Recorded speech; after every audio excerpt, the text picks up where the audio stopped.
Hotep, everybody. This is Michael Imhotep, founder of the African History Network and host of the African History Network show.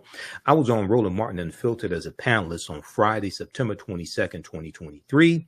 And we discussed the possible upcoming government shutdown, the culpability of the feckless Republicans and Kevin McCarthy. Here's that discussion. Right there, Michael, one of their own, like, yeah, we the ones who act stupid. Absolutely. Karl Rove, I rarely agree with Karl Rove, but this is the time that I agree with him. And this is something I warned people about during the 2020 presidential election and then the 2022, especially the 2022 midterm election, because during the first 2 years of the Trump administration, there were 3 government shutdowns in the first 2 years. And that last one, December 2018 going into January 2019, that one lasted 35 days. That one was devastating. So we continue to see craziness happen in the United States Congress. Right now, Republicans are truly losing their minds first over the Senate changing the dress code because of Pennsylvania Senator John Fetterman. Okay, gotcha. Now you got the madness in the House where Republicans have literally left D.C. for the weekend, even though we've got a shutdown that is looming. These folks cannot get their act together. They literally are stuck on stupid. So you got Kevin McCarthy, that feckless Speaker of the House, who is being held hostage by his nutcase Freedom Caucus. When you've got Matt Gaetz and Marjorie Taylor Greene doing more talking than anybody else in Congress, you know you have truly lost your mind. The question is, when they come back, what are Democrats going to do? Republicans are demanding massive cuts to the federal government. But aren't these same people who voted for massive tax increases under Donald Trump, which of course added $8 trillion to the debt, representing 25% of existing debt? So what are they going to do? What should our reaction be? Are we going to remain silent and then watch the right lose their minds and then try to force President Joe Biden to accept their cuts? And let's be real clear, these folks will shut down the government. In fact, I'm going to play a clip a little bit later when Karl Rove talked about that, and he said, because this Fox News person said, well, why do Republicans always get blamed for shutting the government down? Karl Rove said, because they do. That's literally what they do. Y'all, they shut the government down when Trump was president. These people truly are nuts. My panel, Michael Imhotep, hosts the African History Network show out of Detroit, joins us. Matt Manning, civil rights attorney out of Corpus Christi, Texas. Killer Bethea, communication strategist out of D.C. I don't understand any of these nutcases. Hold on, let me. Michael, they really are crazy. And we don't have Michael yet. All right, so we lost Michael, so they know we'll get Michael back. I'll turn to Matt and Kelly. Kelly, I'll start with you. Here's my whole deal in this whole piece. This is where Democrats should literally say, you do you.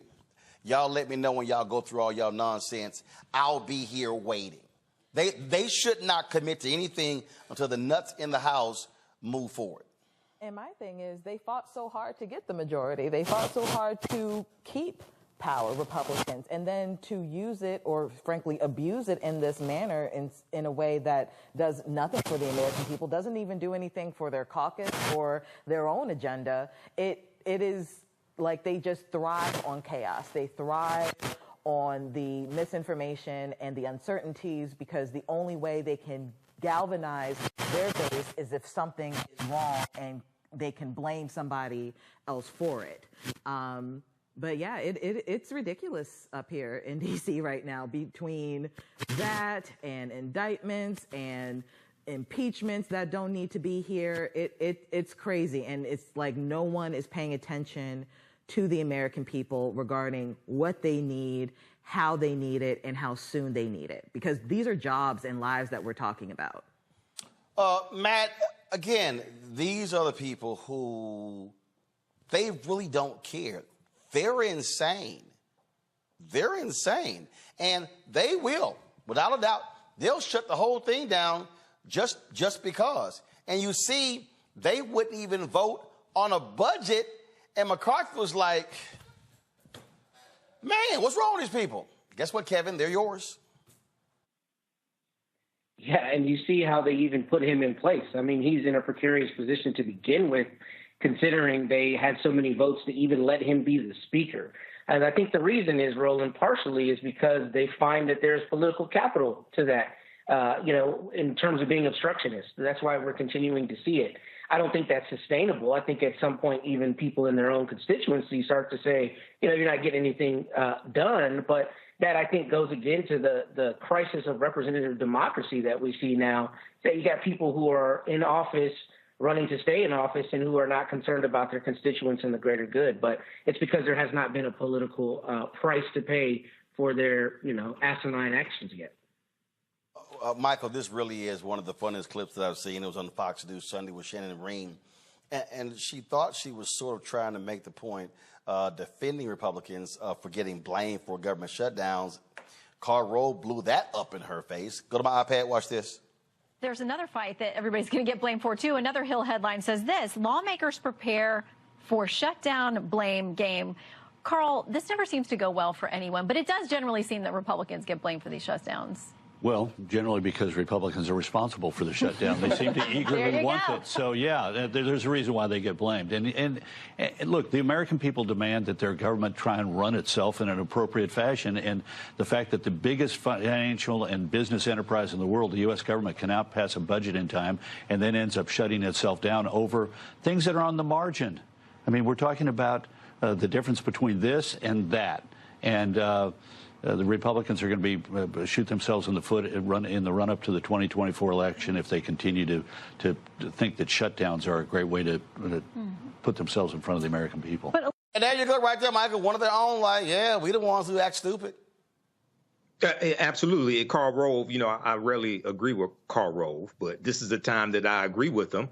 And this is something I warned people about during the 2020 presidential election and then the 2022, especially the 2022 midterm election, because during the first 2 years of the Trump administration, there were 3 government shutdowns in the first 2 years. And that last one, December 2018 going into January 2019, that one lasted 35 days. That one was devastating, okay? And when you talk about the government shutdown, at least going back to the last government shutdown, 2018, 2019, we know about 18% of the federal employees are African-American. So you had a lot of federal employees who went without getting paid for that period of time they were shut down. But also you have federal contractors. You have some African-American owned businesses that have federal contracts. And if this gets to the point where federal contractors don't get paid, that means their employees don't get paid as well.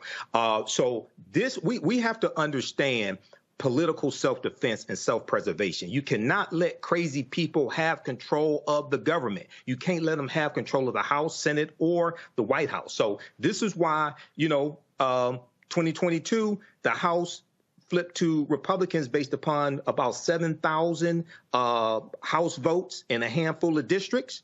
This is why every vote counts. This is why elections have consequences, and we have to be smarter at this. I always get a kick out of listening to let's say, underage lover Matt Gaetz. Love to see him when he is whining and crowing about Kevin McCarthy. Remember Kevin McCarthy was kissing his butt to get his vote for House Speaker? Ooh, I love how he repays him. It's Kevin McCarthy's fault that the government... I believe the government is going to shut down. Yes, and it's Kevin McCarthy's fault that the government is going to shut down because we didn't move individual spending bills. We cannot blame the Democrats for having not done our job to comply with the coalition agreement that we made at the beginning of the year. That is the fault of the Speaker, and I believe that if he does not immediately remediate that, he will likely face a motion to vacate. I'm not for everyone. I get that. But a deal's a deal. And if Kevin McCarthy wasn't willing to honor the deal that he made to assume the speakership, then he should not have agreed to those terms. Inside Washington, D.C., people think they can just lie all the time with impunity and that no one's ever going to call them on their bullshit. But, Kevin broke this deal. and I intend to hold him to that deal or to hold daily votes on a motion to vacate. Yeah, I'm pretty frustrated. And I had so much hope when Speaker McCarthy made this agreement that we could turn this place around during both Republican and Democrat control.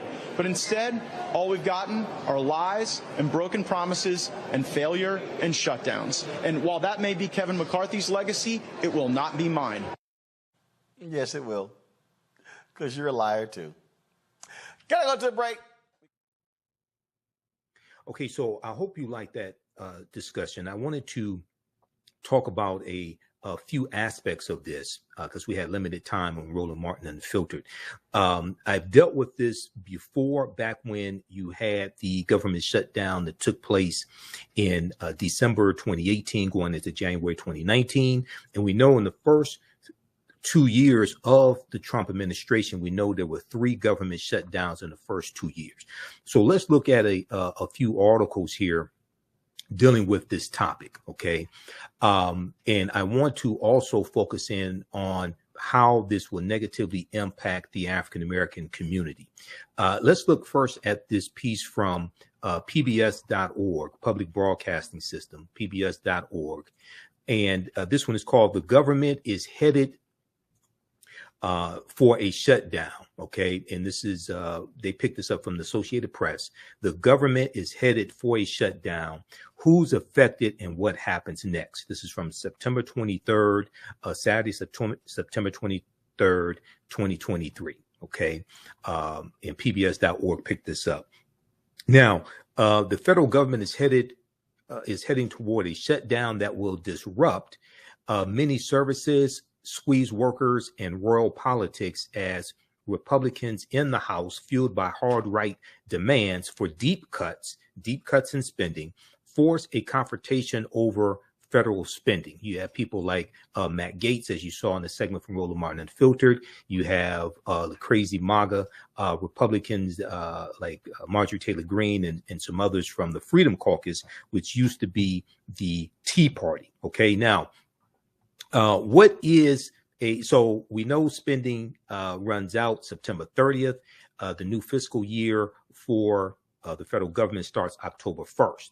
Okay, here's a look at what happens if the government shuts down on October 1st. First of all, what is a government shutdown?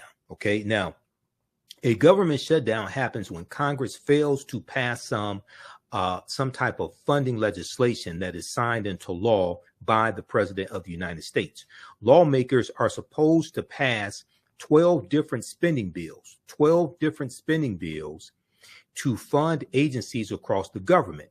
But the process is time consuming.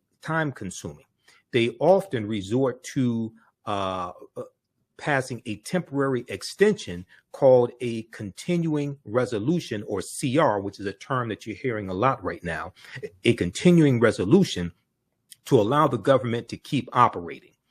When no funding legislation is enacted, federal agencies have to stop all non-essential work. Federal agencies have to stop all non-essential work and will not send paychecks as long as the shutdown lasts. So you have furloughs and you have layoffs. Okay, so furloughs basically happen when employees are sent home and they're not going to be paid. Okay, a layoff happens when there's no work for people to do and they're sent home usually and not paid, when you have layoffs. Okay, so you're going to hear possibly about federal employees being furloughed. You're going to have other federal employees who have to show up to work, but they will not get paid until the shutdown is over, and they will receive back pay.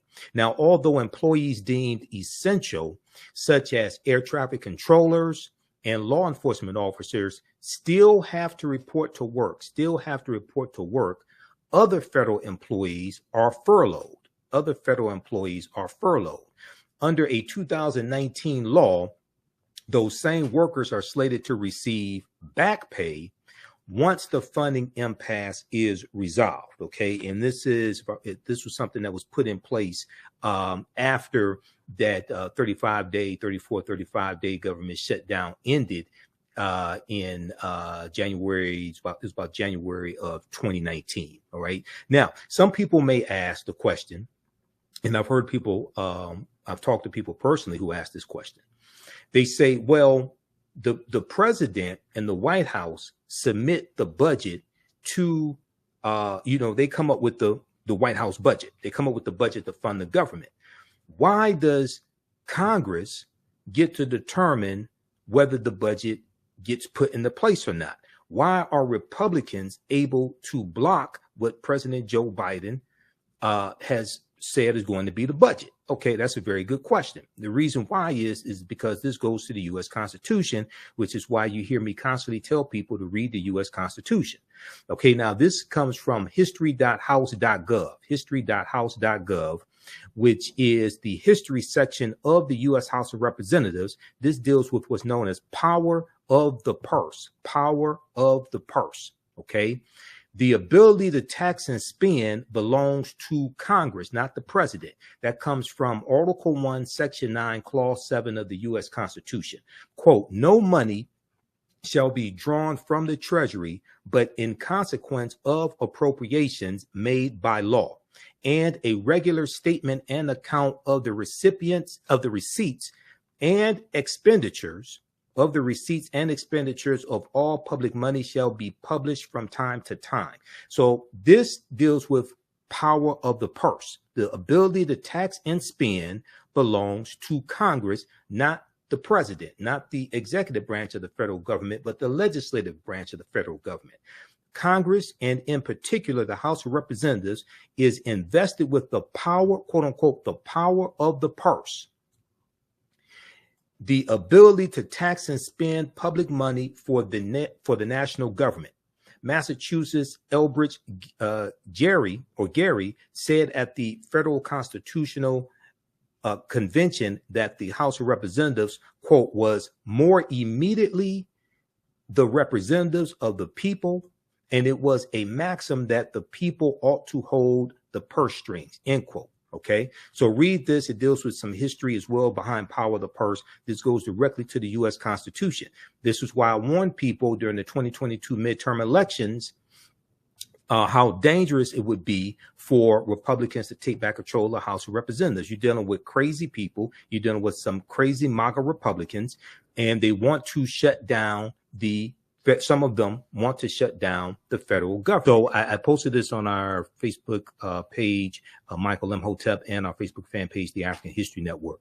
Okay, Donald Trump wants a government shutdown that will hurt millions of Americans Donald Trump wants a government shutdown that will hurt millions of Americans because he wants to stop his federal prosecution.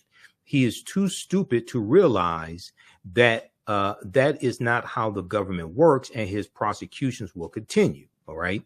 And Jen Psaki talked about this on her show on MSNBC on Sunday, September 24th, 2023. Also, the article from PBS.org, The Government is Headed for a Shutdown, Who's Affected and What's Next, deals with this as well. OK, so here's what Donald Trump posted on Truth Social. All right. He said, and then he posted this on September 20th, 2023. He said, a very important deadline is approaching at the end of the month, end of September. Republicans in Congress can and must defund all aspects of crooked Joe Biden's weaponized government that refuses to close the border and treats half the country as enemies of the state. Treats half the country as enemies of the state.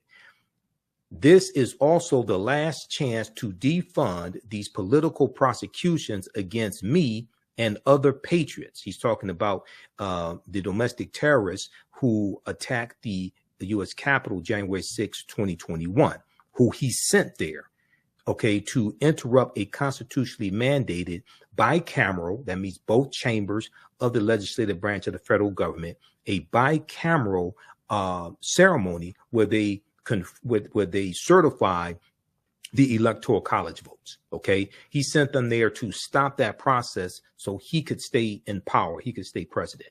He said they failed on the debt limit, but they must now. But he said they failed on the debt limit, but they must not fail now. Use the power of the purse and defend the country. Okay, now, I don't think Donald Trump has ever read the U.S. Constitution before. He sure doesn't act like it. Now, he says he wants to suspend the Constitution. He said that before.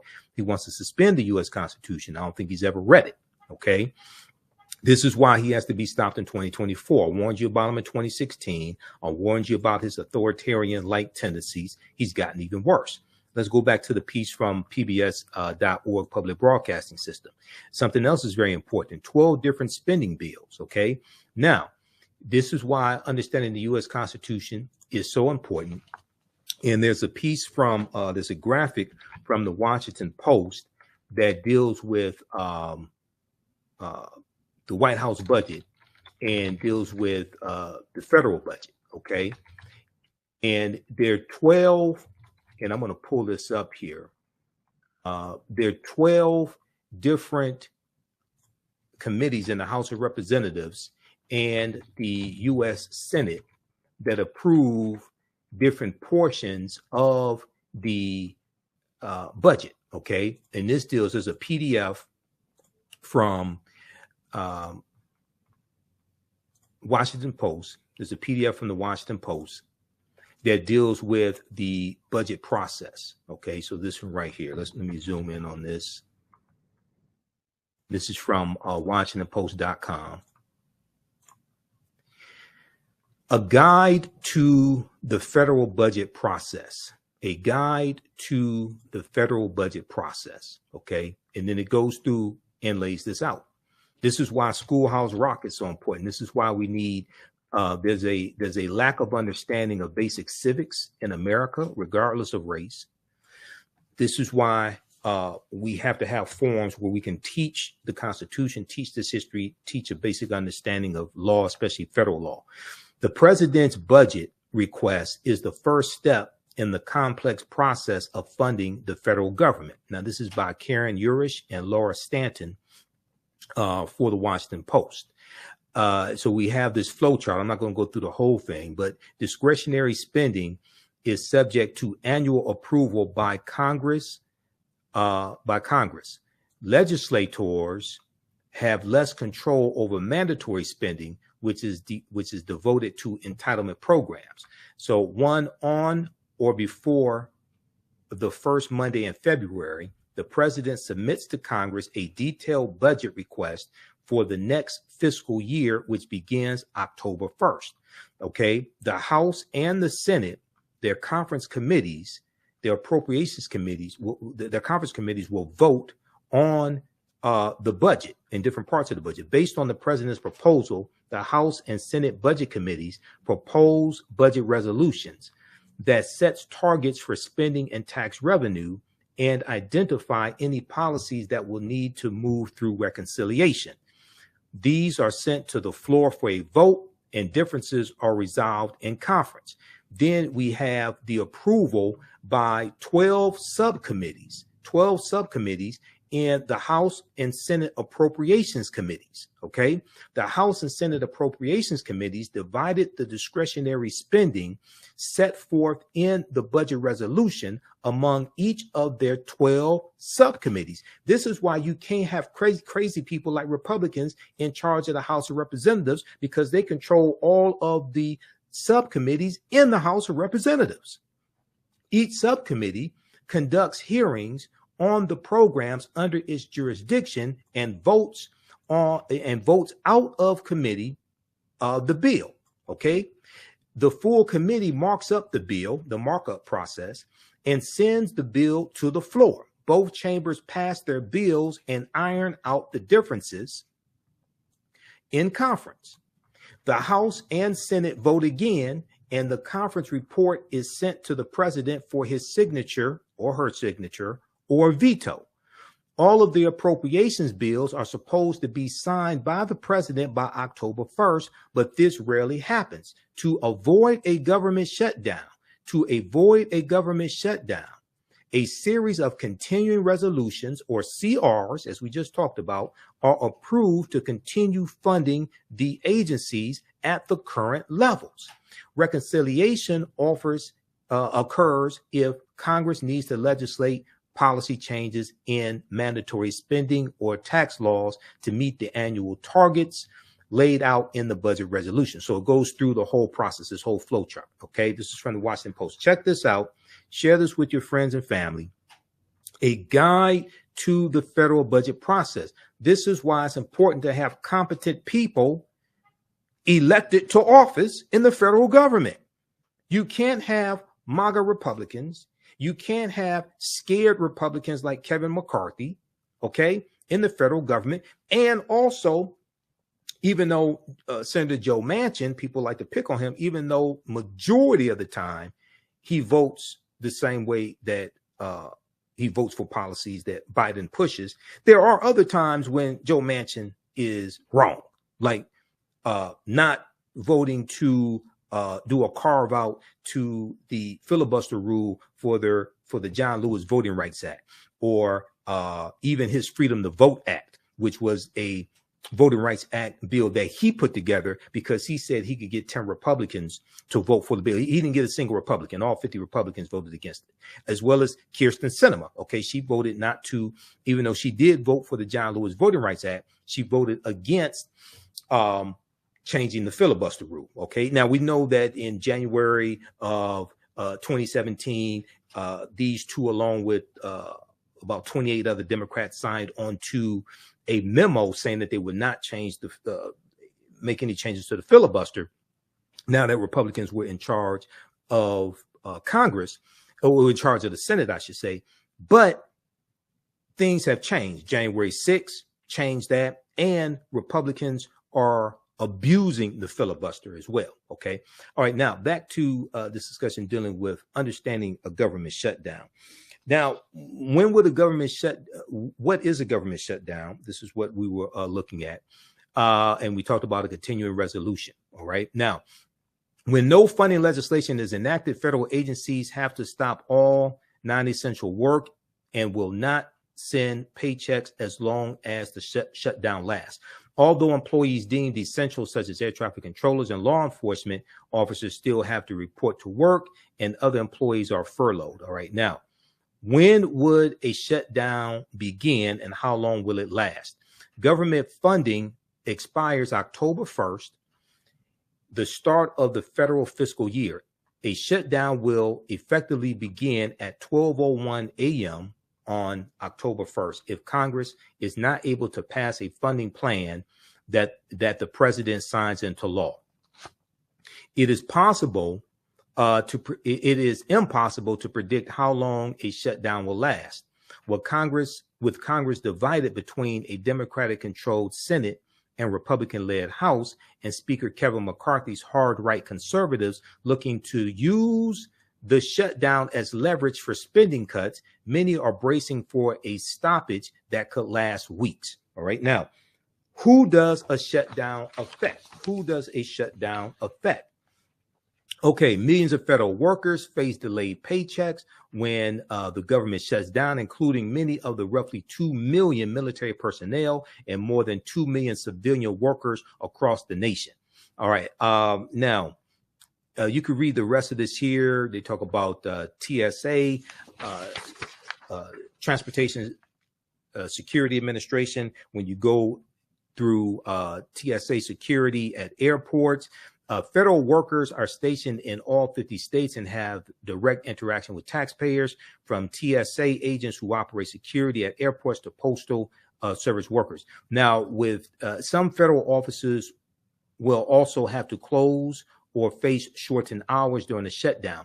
With TSA, they would still have to report to work, but their paychecks would be delayed until after the shutdown is over with. You're going to have some government workers like that. Okay, you can have others who will be sent home. Businesses closely connected to the federal government, such as federal contractors or tourist services around national parks, could see disruptions and downturns. The travel sector could lose $140 million daily in a shutdown, according to the U.S. Travel Industry Association.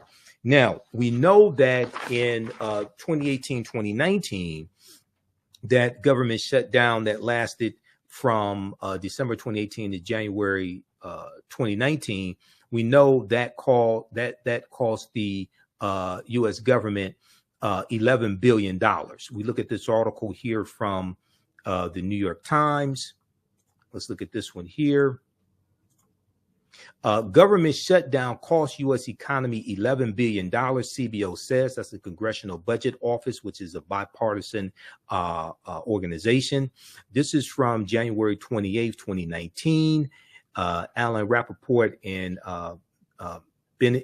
Benjamin Applebaum for the New York Times. The 5-week federal government shutdown took a significant economic toll, costing the United States economy $11 billion, with nearly a quarter of that total permanently lost, the Congressional Budget Office said. There was $3 billion lost in December of that year, and there was another $8 billion lost in January. Okay. All right. So read the rest of this piece here. This talks about what happened in 2019, December 2018, January 2019, from the New York Times. All right. Now, if we continue here, let's go back to the piece from PBS.org, Public Broadcasting System, originally from the Associated Press. What about court cases, the work of Congress, and presidential pay? Okay. What about court cases, the work of Congress, and presidential pay? The president and members of the Congress will continue to work and get paid. However, any members of their staff who are not deemed essential will be furloughed. Okay. So they'll be sent home, and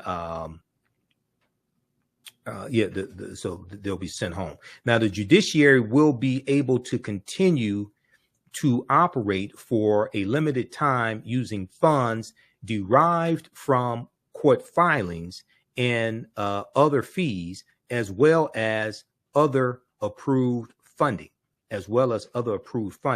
Notably, funding for the 3 special counsels appointed by Attorney General Merrick Garland would not be affected by a government shutdown because they are paid through a permanent, indefinite appropriation, an area that's been exempted from shutdowns in the past. Okay.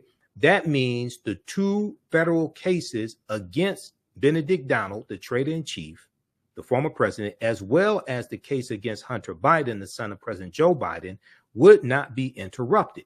So Benedict Donald Trump, the traitor-in-chief, wants his MAGA Republicans to shut down the federal government because he mistakenly thinks that is going to stop his criminal prosecutions by the federal government. And the MAGA Republicans who are pushing this nonsense don't understand how the federal government works, which is why they need to be one of the many reasons why they need to be voted out of office. And 2, Donald Trump does not understand how the federal government works, which is why he should never be in federal office again, whether nominated or appointed. The only thing he should have to do with the federal government, as far as I'm concerned, is being prosecuted by the federal government.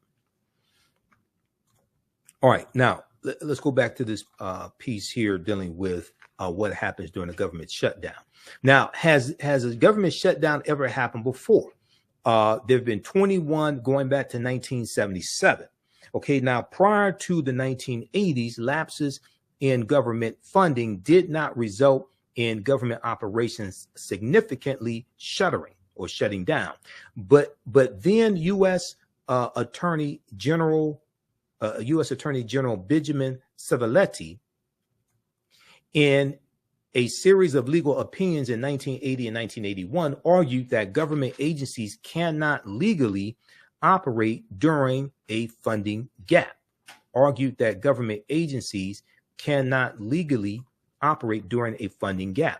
Federal officials have since operated under an understanding they can make exemptions for functions that are, quote unquote, essential for public safety and constitutional duties. Since 1976, there have been 22 funding gaps.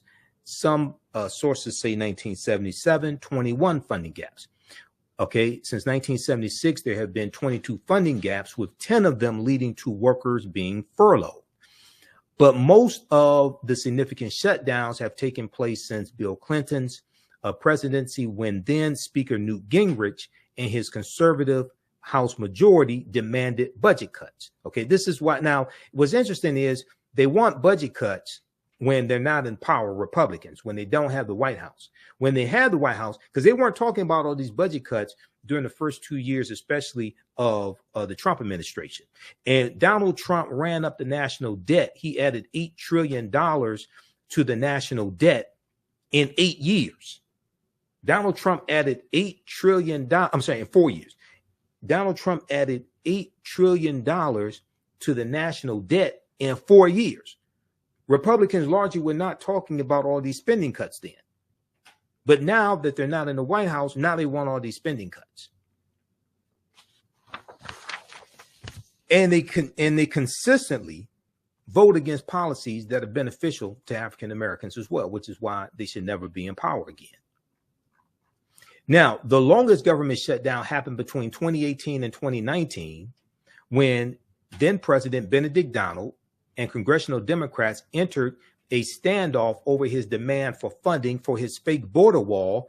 Now, didn't Donald Trump say that Mexico was going to pay for his fake border wall? But he shut down the government because he couldn't give funding for his border wall that he lied and said Mexico was going to pay for.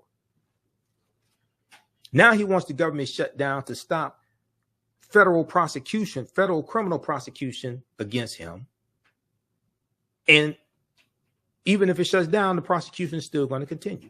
Now, that disruption in 2018, 2019 lasted 35 days through the holiday season, but was also only a partial government shutdown because Congress had passed some appropriation bills to fund parts of the government. Now, what does it take to end a shutdown? Well, first of all, you need some competent people negotiating. One, it's the responsibility of Congress to fund the government. They are constitutionally mandated to fund the government. The House and Senate have to agree to fund the government in some way, and the president has to sign legislation into law. Congress also relies on a so-called continuing resolution, or CR, to provide stopgap money to open government offices at current levels as budget talks are underway. Money for pressing national priorities, such as emergency assistance for victims of natural disasters, is often attached to a short-term bill. But hardline Republicans say any temporary bill is a non-starter for them. Any temporary bill is a non-starter for them. They are pushing to keep the government shut down until Congress negotiates all 12 bills that fund the government, which comes from those 12 subcommittees in the House of Representatives and U.S. Senate, which is historically a laborious undertaking that isn't resolved until December at the earliest. Trump, who is Biden's top rival heading into the 2024 election, is urging on Republican hardliners. If they are unsuccessful, the shutdown could last weeks, perhaps even longer. Okay, so read the rest of this here from pbs.org. The government is headed for a shutdown. Who's affected and what happens? Once again, elections have consequences. Okay, as I stated on Roland Martin Unfiltered, the difference between Republicans being in control of the House of Representatives and Democrats being in control of the House of Representatives was about 7,000 votes over a handful of House district races. Lauren Boebert out of Colorado, she won her race by only 750 votes. Every vote counts, which is why Republicans work so hard to suppress certain people's votes, especially African Americans. Now, if we look at this, CBSnews.com also has a good article. Why does a government shutdown affect most? Who does a government shutdown affect most? Here's what happens to the agencies Americans rely on. This is from CBSnews.com. Let's pull this up. You can check this one out as well. Who does a government shutdown affect most? Here's what happens to agencies Americans rely on. This is from September 22nd, Friday, September 22nd. And there's just a couple of things. Let me zoom out on this. There's a couple of things I want to highlight on this one here. So a shutdown occurs when Congress fails to approve a new spending for federal agencies, which are generally barred from spending money without congressional authorization. Okay, there are some exceptions, like activities needed to protect life and property. Each agency makes its own determination about which employees are needed to stay on the job, meaning the impact on federal operations can vary widely. All right, now,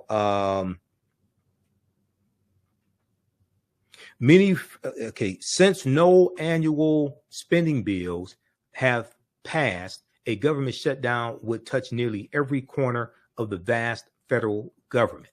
Okay, since no spending bills have passed, a government shutdown would touch nearly every corner of the vast federal government. Many vast federal government, excluding programs that have permanent funding. Many federal employees would be required to keep working without pay. Hundreds of thousands more would be furloughed and sent home with their paychecks delayed until there is a resolution. Okay, so some would have to continue working without pay. They'll get back pay once a budget is passed and signed into law. Like TSA agents, they would continue to work without pay. Hundreds of thousands of other federal employees would be sent home, and their paychecks are going to be delayed until there's a budget. The budget passes and is signed into law. Okay, so you can read the rest of this here. It talks about Social Security Administration. Seniors will still get their Social Security checks. Takes you through all this. And they talk about, one of the things they talk about here is food assistance. Okay, the SNAP program. That's on page 3. Let's see if we can see this here. Social Security, Postal Service food assistance. While funding for the SNAP program, Supplemental Nutrition Assistance Program, is mandatory, the actual issuance of benefits can be affected by a government shutdown, since the Department of Agriculture employees are not receiving a paycheck. Typically, in a shutdown, according to the Committee for a Responsible Federal Budget, the USDA is authorized to send out SNAP benefits for 30 days. After that, benefits can become dicey. Okay, so this deals with SNAP benefits that feed children and families. Then they talk about air travel. Travelers may feel the pain at the nation's airports as a result of a shutdown, as air traffic controllers and TSA agents, Transportation Security Administration agents, would have to work without pay, according to the White House. White House Press Secretary Karine Jean-Pierre said a shutdown could mean significant delays for travelers, and Transportation Secretary Pete Buttigieg told Congress on Wednesday that a lapse in funding could come at exactly the wrong moment, and halt training for roughly 2,600 air traffic controllers. There is currently a shortage of roughly 3,000 air traffic controllers in the United States, and Transportation Secretary Pete Buttigieg warned a shutdown would come, quote, at the very moment when we finally have those air traffic control workforce numbers headed in the right direction, end quote. Okay, so read the rest of this as well. All right, now there's a couple pieces I want to look at dealing with how this impacted African Americans in 2019. Okay, so, and I talked about this in 2018, 2019, when the government shutdown was taking place. There's one from, let's look at the one from, there's one from pbs.org that I want to look at. And then there's also one from thegrio.com. Okay. So if we look at, NPR, that's the one I want, NPR, National Public Radio. Okay, because this, the person who was interviewed here was mentioned in the article from thegrio.com. Okay, barely treading water while the shutdown disproportionately affects Black Americans. This is from National Public Radio, NPR.org. And let's flip over to this right here. Just a second.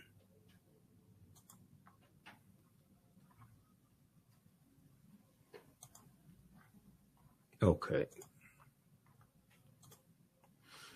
This one right here, barely treading water. Why the shutdown disproportionately affects Black Americans. This is from January 14th, 2019. This is written by Ari Shapiro.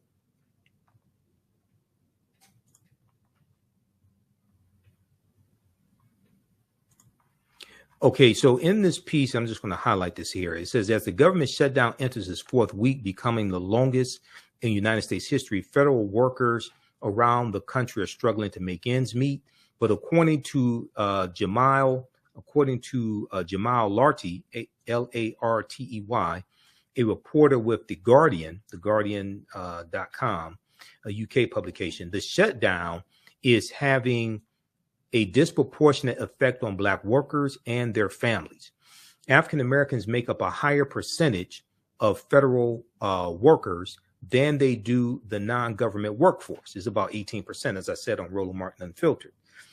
That's in part because for generations, government has provided good wages and job security to African Americans who faced overt discrimination in the private sector. Ari Shapiro of NPR's All Things Considered sat down with Lartey to talk about some of the ways this disparity is playing out right now. Okay, so Ari Shapiro asked, could you explain the history that led to our situation today, where African Americans make up a higher percentage of the federal workforce than they do in the private sector? James Lartey said the federal government obviously has its own untoward history of racial discrimination, from underwriting redlining and federal mortgage programming and excluding African Americans from New Deal programs. But it also has been the institutional vanguard of the nation's slow march towards equality, more so than the private sector at large and more than most state and local governments. In 1941, President Franklin Roosevelt signed Executive Order 8802, which banned race discrimination in the defense industry. Okay, now I talked about this on Roland Martin Unfiltered when we discussed, it was a couple of days before the 60th anniversary of the March on Washington.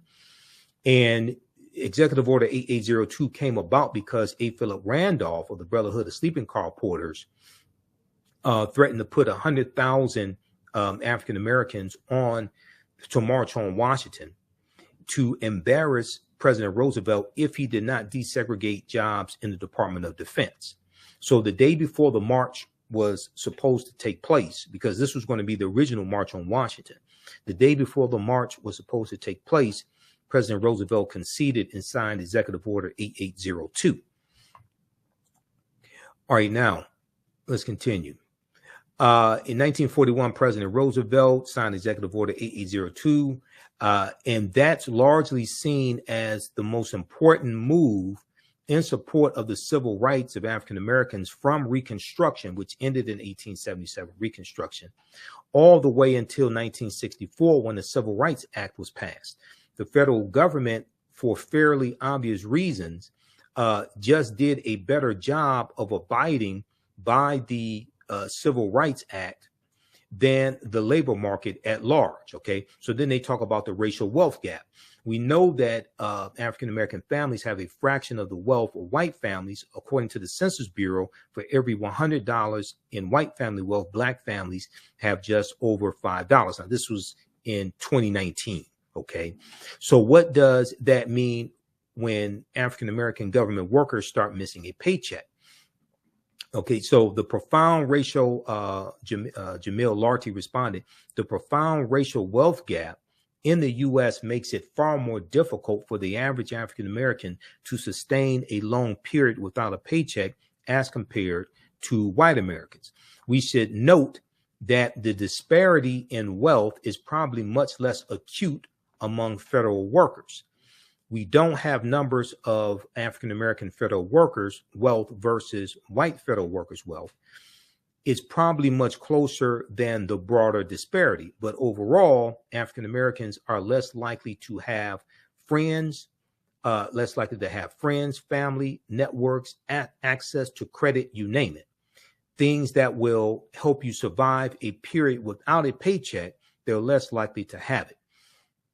Okay, so read the rest of this piece here. This deals with how African Americans, generally speaking, are disproportionately negatively impacted by a federal government shutdown.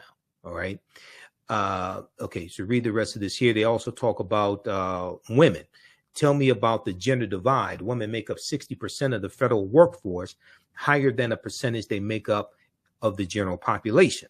What's the significance of that gender divide on African American families? African American families are about 10.5% of the civilian labor force, but 18.4% African Americans, I should say, not African American families. African Americans are about 10.5% of the civilian labor force, but 18.4% of federal employees. This is what I was saying. We make up about 18% of federal employees, but with 13.5% of the U.S. population. Now, according to data from the Office of Personnel Management, the share of federal workers who are African American women is roughly twice as high in the federal government as in the greater civilian workforce. This won't be new to anyone who studies race in America or is cognizant of how it works, but it's going to disproportionately affect African American women. Okay, so read the rest of this piece here. Barely treading water, why the shutdown disproportionately affects Black Americans. This is from January 14, 2019, from NPR.org, National Public Radio. Then we look at this piece here also from January 2019. This is from January 16th, 2019 for thegrio.com, which also cited Shapiro, Ari Shapiro from National Public Radio. The name of this piece here is, and let me try to close out this ad here. Experts state that the shutdown has deeply affected Black families. Experts state that the shutdown has deeply affected Black families. While Americans have felt the financial hit from the shutdown, no community has felt the economic sting more than African Americans. Almost a month in, the damage is not only taking place on the economy, but it is also affecting many African American federal workers and their families. Okay, so read this piece also. They talk about, according to BusinessInsider.com, 800,000 federal employees and millions of government contractors are currently going without pay. This is from January 2019. Okay, and then they cite the article that I talked about, the piece from NPR.org. Ari Shapiro spoke to Guardian reporter Jamil Larty about how the shutdown has disproportionately affected African Americans, who make up more of the federal workforce than any other population. Okay. All right. So I'll read this piece here from thegrio.com. And they talk about African American businesses also. Jamil Larty also noted that there's no precedent for government contractors to receive back pay when the shutdown ends. Thus, no one fully knows if they will receive income for the weeks that they were furloughed. Okay, now I know that Democrats in Congress are trying to get a bill passed to try to give back pay to federal contractors who were laid off or something of that nature. African American owned businesses, make up 11.7% of registered federal contractors. By and large, these minority companies are going to be hit harder than others. So you have all these economic empowerment gurus out here talking about start a business and you can get government contracts and things like this. But some of them mistakenly say stupid ass things like, we don't need to vote, we just need to do economic empowerment. Have you heard them say stupid ass things like that? My degree is in business administration with a major in marketing from Wayne State University. Taught entrepreneurship for 7 years, managed a business consulting company for 7 years, a black-owned business consulting company. I managed African-American owned companies that had government contracts, city of Detroit, county of Wayne, state of Michigan. Okay. So I'm not talking about what I read in textbooks, even though I read the textbooks. I'm not talking about what I saw in documentaries, even though I'm in 7 documentaries. I'm talking about actually what I've done, actually putting together bids for contracts, actually winning contracts, actually doing it, not reading about it in textbooks. This is devastating for African-American owned firms that have federal government contracts. And yes, we should have federal government contracts because we pay taxes. That's taxpayer dollars. So we're going to pay taxes and all that money is going to go to white-owned companies? That's stupid. TheBusinessInsider.com also notes that the shutdown is not only the financial woe that America has to worry. It's not the only financial woe that America has to worry about. Okay. The U.S. is also dealing with the negative effect of the U.S.-China trade war. Now, this is back during 2019, the U.S.-China trade war as well. Okay. So read the rest of this article. This is from thegrio.com.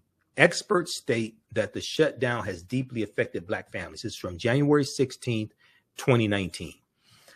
So once again, this all shows us how elections have consequences.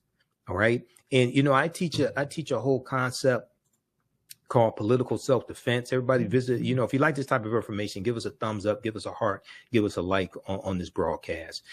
You can register for the online classes that I teach as well at our website, TheAfricanHistoryNetwork.com. And listen to the African History Network show also. But I teach a whole concept called political self-defense. Okay. And I study politics. That's why I'm not just a historian. Okay. But I also study politics as well. And when we deal with political self-defense, I'm going to show you a couple slides from my presentation here. It's not only about what people can do for you, but it's also understanding how to stop what people are trying to do to you. Okay. It's understanding political self-defense. Okay. So let's pull this up here.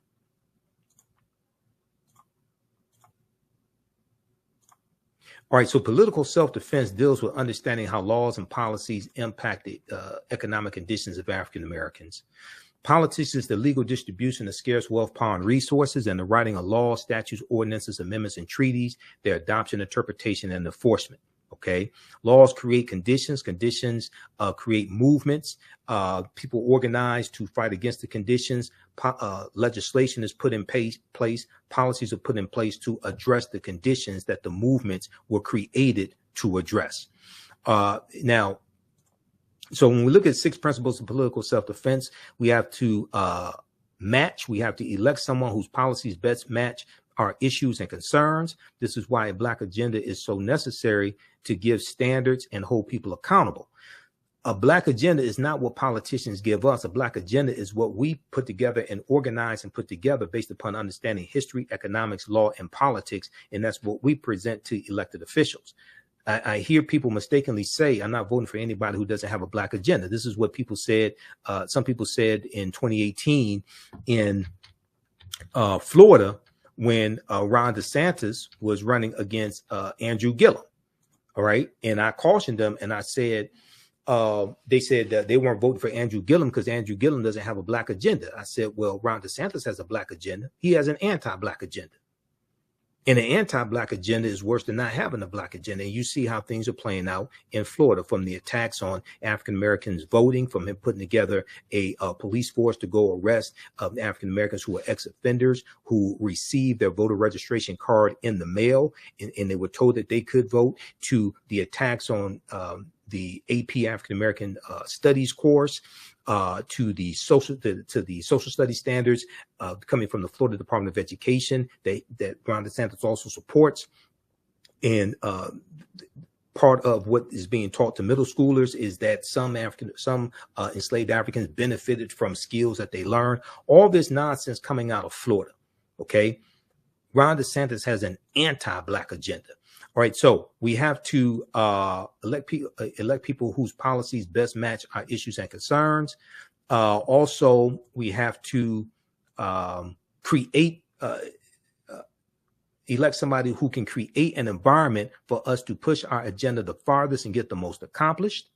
Okay. We have to, number 3, stop financing our own dehumanization. Many times we do this and don't know it, like our pension funds. Some of our pension funds are invested in privatized prisons. Okay. In January, I think it was January of 2017, you had employees in the city of New York who divested $48 million from 3 privatized prisons. Okay. Because you can contact your benefits manager and you can find out where your pension fund dollars are invested, or as well as your 401k dollars.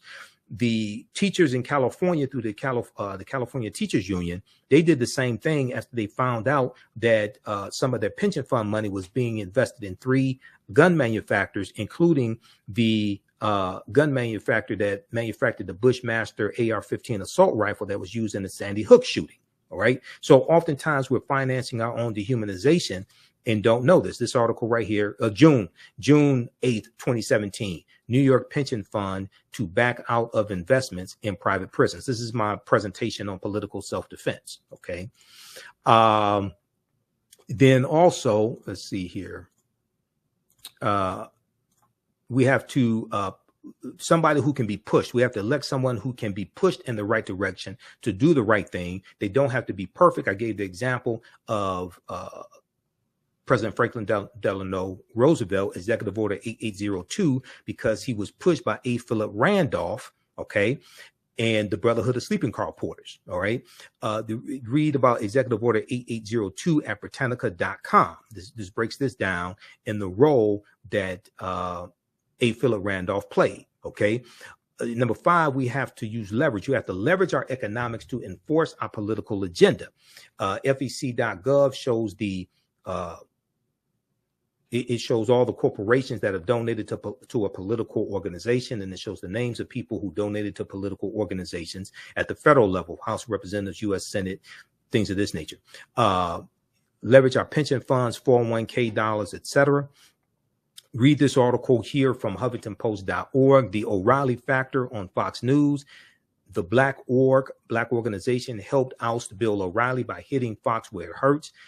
It was colorchange.org, and about 80 organizations put pressure on advertisers of Bill O'Reilly, and they got advertisers to withdraw money from Bill O'Reilly's show, The O'Reilly Factor on Fox News, so much so that his show wasn't profitable anymore, and Roger Ailes cut ties. Now, he was dealing with sexual harassment lawsuit as well, okay? But it was the right time, but they leveraged their economics to enforce their political agenda. Read this piece from MSNBC.com, April 11, 2014. Lyndon Johnson was a civil rights hero, but also a racist. But the civil rights organizers and Dr. King and the Big Six African-American leaders, etc., they were able to put pressure on Lyndon Johnson to pass a Civil Rights Act in 1964, a Voting Rights Act in 1965. He did not want to pass a Voting Rights Act in 1965, a Fair Housing Act in 1968, etc. Executive Order 11246, September 1965, which was affirmative action. They were able to get a number of things from President Lyndon Johnson because they put pressure on him. Okay. And then lastly, we also have to elect people into office who will protect gains that have been made. To be able to protect gains that have been made, we have to assess gains that were made as well. Okay, so this is understanding political self-defense. Political self-defense. All right, visit our website, TheAfricanHistoryNetwork.com. Register for the online classes that I teach. We teach them on Saturdays and Sundays. Ancient Kemet, the Moors, and the Ma'afa, understanding the transatlantic slave trade, what they didn't teach you in school. And it is a 12-week online history class that I teach. We deal with thousands of years of history and what leads up to the transatlantic slave trade taking place. You can register for that now at a discount. That's on sale $60, regularly $130. Even after the course is over with, you can still go back and watch it as much as you want to. It doesn't expire. Then Sundays, usually 2 p.m. Eastern Standard Time, Black resistance movements from the Haitian Revolution, U.S. Civil War, Civil Rights Movement, and Black Power Movement, 1800 to 1968. Okay, you can support us through PayPal, Cash App, $ the AHN Show through Cash App, through PayPal, paypal.me/the AHN Show. Okay, and this is all at our website, TheAfricanHistoryNetwork.com. If you want me to speak for your group or organization, you can contact me right through the website. Click right here at the top of the page, contact the African History Network. You can email me right there, or email me at ahnshow@TheAfricanHistoryNetwork.com. Remember, right now is correct wrong behaviors, not over till we win. Wakanda forever. We'll talk to you next time. Peace. Child struggling with reading, writing, learning loss, and a culturally irrelevant curriculum? Do you want your child to be outstanding at reading and writing and also take pride in their culture? Then you want Reading Revolution Online. Reading Revolution Online is a web-based reading support program. We serve scholars in grades K through 8, and through our innovative approach, we help them build reading confidence and cultural identity development, equipping them for success in school and life. They learn about Black heroes and sheroes through captioned videos, reading selections, and other activities. Reading Revolution Online is an experience for the whole family. Do it for the culture. Go to readingrevolution.org and